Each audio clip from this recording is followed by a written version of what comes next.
Bertemu lagi dengan saya, Ibu Nur Medawati. Pada kesempatan kali ini, kita akan mempelajari kebahasaan teks eksplanasi. Kebahasaan teks eksplanasi yang pertama adalah menggunakan kata bermakna denotatif. Kata bermakna denotatif adalah kata yang bermakna lugas atau bermakna apa adanya. Ciri kebahasaan yang kedua adalah terdapat konjungsi kausalitas. Konjungsi kausalitas merupakan kata sambung yang bermakna sebab akibat. Contoh konjungsi kausalitas adalah sebab, karena, oleh sebab itu, oleh karena itu, sehingga. Ciri kebahasaan yang ketiga adalah menggunakan konjungsi kronologis. Konjungsi kronologis adalah konjungsi atau kata sambung yang menyatakan hubungan waktu. Contoh konjungsi kronologis: kemudian, lalu, setelah itu, pada akhirnya, sesudah, sebelum, semenjak, dan sewaktu. Ciri kebahasaan yang keempat adalah menggunakan kalimat pasif. Kalimat pasif adalah kalimat yang subjeknya dikenai perbuatan. Predikat pada kalimat pasif pada umumnya berawalan di, ter, kean.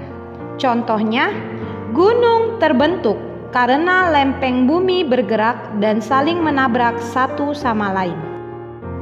Kebahasaan yang kelima yaitu terdapat keterangan waktu. Keterangan waktu merupakan keterangan yang memberikan informasi mengenai saat terjadinya suatu peristiwa, misalnya beberapa tahun yang lalu. Ciri kebahasaan yang keenam adalah terdapat istilah. Istilah merupakan kata atau kelompok kata yang digunakan dalam bidang keilmuan. Misalnya, teks eksplanasi mengenai gunung meletus akan terdapat istilah erupsi, magma, dan lava. Ciri kebahasaan yang ketujuh adalah terdapat verba relasional. Verba relasional merupakan kata kerja yang berfungsi menyatakan hubungan sebab akibat. Contohnya, disebabkan, menyebabkan, berakibat, berdampak, dan memiliki. Ciri kebahasaan yang kedelapan adalah terdapat verba material. Verba material merupakan kata kerja yang digunakan untuk menunjukkan perbuatan fisik atau peristiwa. Contoh verba material: diubah, berubah, terbentuk, menjadi, dan terjadi. Ciri kebahasaan yang kesembilan adalah terdapat kopula. Kopula merupakan kata yang digunakan untuk menjelaskan definisi kata, istilah, atau konsep yang berkaitan dengan suatu fenomena. Contoh kopula merupakan ialah.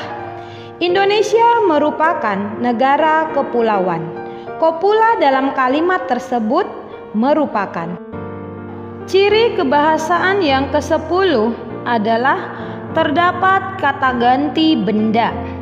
Subjek yang dijelaskan menggunakan kata ganti benda atau non persona karena teks eksplanasi lebih fokus pada hal yang umum berupa fenomena seperti banjir, gempa bumi, atau tsunami, dan tidak berbentuk persona, sehingga kata ganti persona tidak terdapat dalam teks eksplanasi.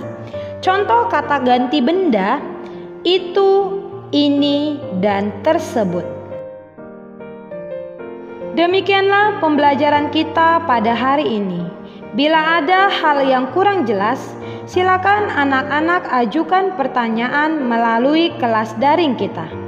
Tetap semangat, jaga kesehatan, dan salam Metodis 5.